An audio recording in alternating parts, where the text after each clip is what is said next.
The time for our leadership is now. It was the United States and the United Kingdom and our democratic allies that shaped a world in which new nations could emerge and individuals could thrive. And even as more nations take on the responsibilities of global leadership, our alliance will remain indispensable to the goal of a century that is more peaceful, more prosperous, and more just. The nature of our leadership will need to change with the times.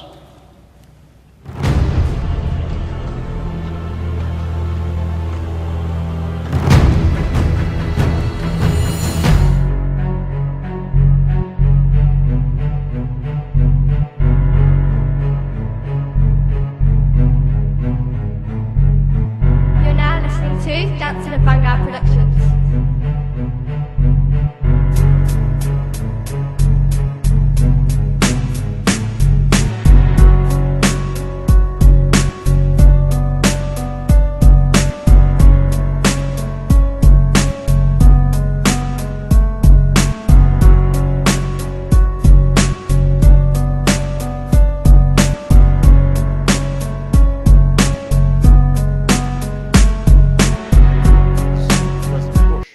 Shortly after 9/11, that our war is not against Islam. Bin Laden was not a Muslim leader. He was a mass murderer of Muslims. Indeed, al-Qaeda has slaughtered scores of Muslims in many countries, including our own. So his demise should be welcomed by all who believe in peace and human dignity.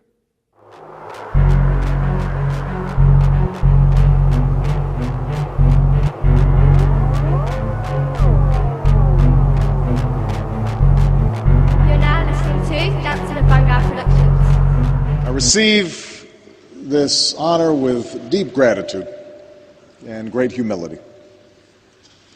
It's an award that speaks to our highest aspirations, that for all the cruelty and hardship of our world, we are not mere prisoners of fate.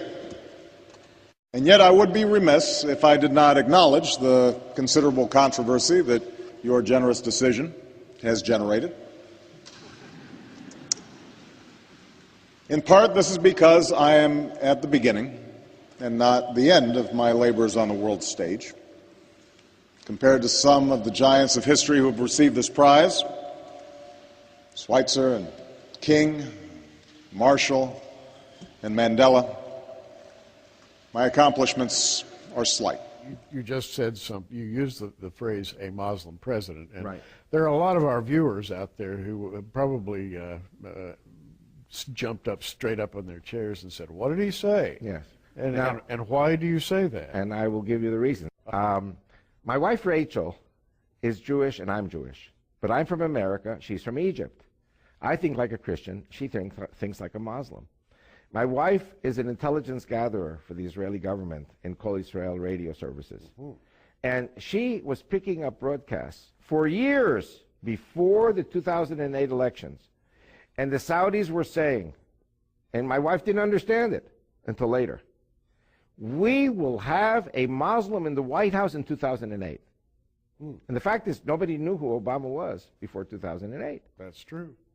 And he became a senator, I believe, in 2006. He barely served a very short time as senator, and all of a sudden he becomes the President of the United States. President to the United States faithfully. That I will execute faithfully the office of President of the United States. President of the United States. In my country. Assalamu alaikum. Candidate for president, but as a citizen. A proud citizen of the United States and a fellow citizen of the world. But the burdens of global citizenship continue to bind us together. A change of leadership in Washington will not lift this burden. In this new century, Americans and Europeans alike will be required to do more, not less. Partnership and cooperation among nations is not a choice. It is the only way, the one way, to protect our common security and advance our common humanity. The walls between races and tribes, natives and immigrants, Christians and Muslims and Jews cannot stand. These now are the walls we must tear down. President Obama has committed 30,000 more troops to Afghanistan, but has also announced a withdrawal could begin as early as the middle of 2011. Some in the U.S. are skeptical Obama's new strategy will work. Artisan Cecilia Churkina reports.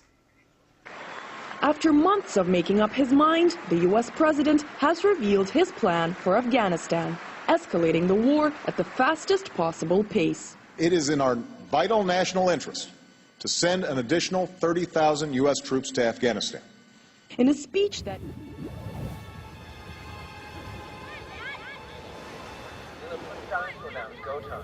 Miller, stop playing around.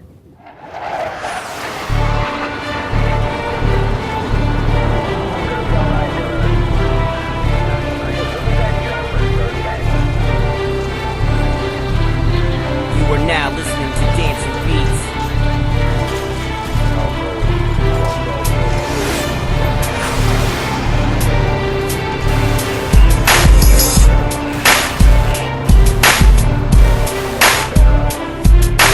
Historic moment as a photo call of the leaders last night. President Obama shook hands with Libya's Colonel Gaddafi. There's been hostility between the two countries for years over Libya's support for terrorist groups.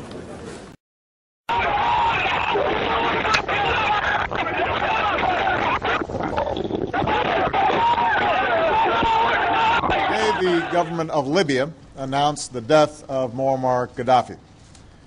This marks the end of a long and painful chapter for the people of Libya, who now have the opportunity to determine their own destiny in a new and democratic Libya. We stand at the precipice. The entire world is rushing towards World War III by any measurement or definition.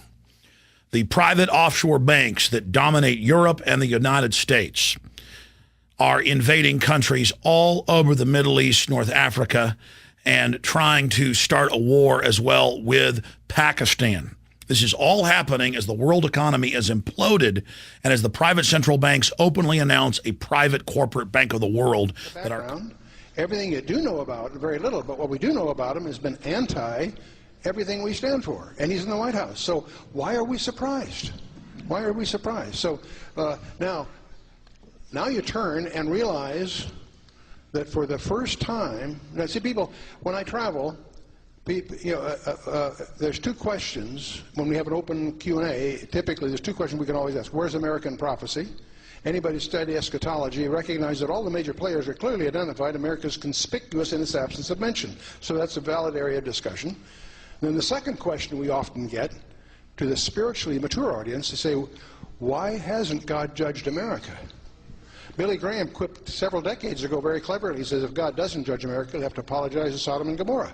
You know, Thomas Jefferson said the same thing back in 1781. He says, I tremble for my country when I recall that God is just and that his justice will not sleep forever. So the point is, why are we surprised?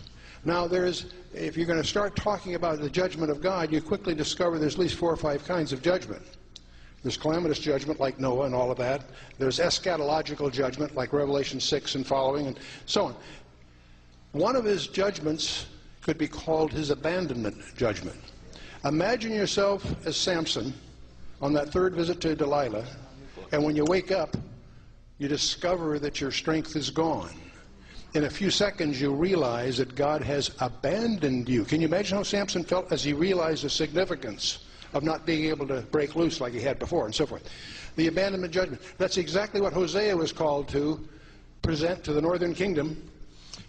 And God says to him, leave Ephraim alone. He's joined himself to idols. That summarizes the whole indictment of God against the northern kingdom, his abandonment judgment. Now, I have preached for years, 2 Chronicles 7:14. If my people are called by my name will humble themselves and pray and seek my face and turn from their wicked ways, then will I hear from heaven, forgive their sin, and heal the land. God says, if you do 4 things, I'll do 3, and I preach that. I have to be honest with you, I'm not sure I can anymore. Why?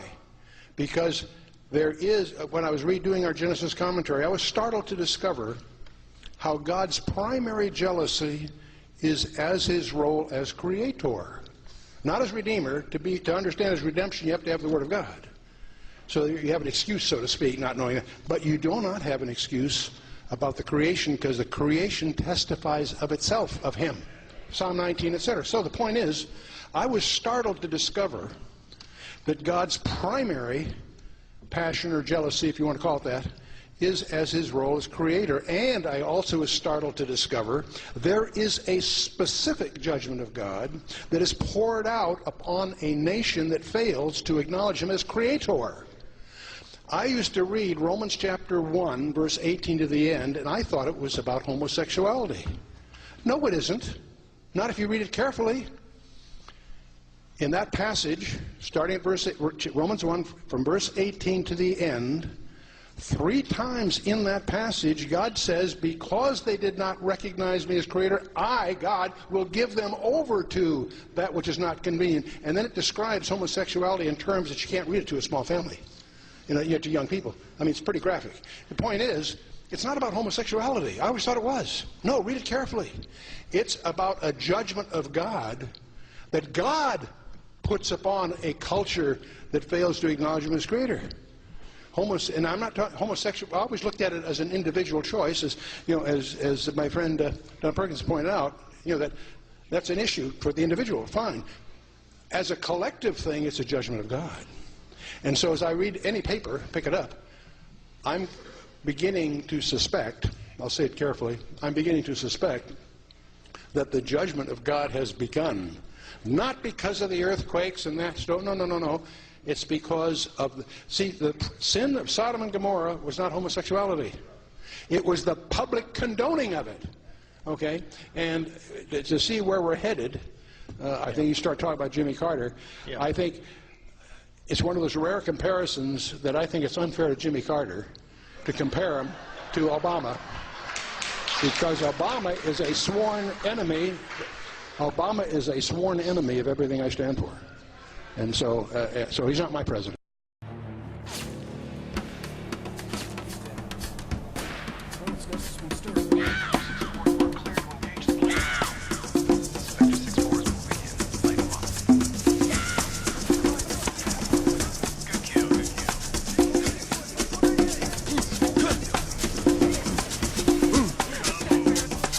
Please allow me to introduce myself. I'm a man of wealth and taste. I've been around for a long, long year. Stole many a man's soul of faith. I was around when Jesus Christ had his moment of doubt and pain. Made damn sure the Pilate washed his hands and sealed his face. Pleased to meet you. Hope you guessed my name. But what's puzzling you is the nature of my game. Stuck around St. Petersburg when I saw it was a time for a change. Killed the Tsar and his ministers. Anastasia screamed in vain. I rode a tank, held a generous rank when the blitzkrieg raged and the bodies stank. Pleased to meet you. Hope you guess my name. Oh yeah. I was puzzling you with the nature of my game. Oh yeah. I watched with glee while you kings and queens fought for 10 decades for the gods they made. I shouted out, who killed the The time for our leadership is now. After all, it was It was the United States and the United Kingdom and our democratic allies that shaped a world in which new nations could emerge and individuals could thrive. Even as more nations take on the responsibilities of global leadership, our alliance will remain indispensable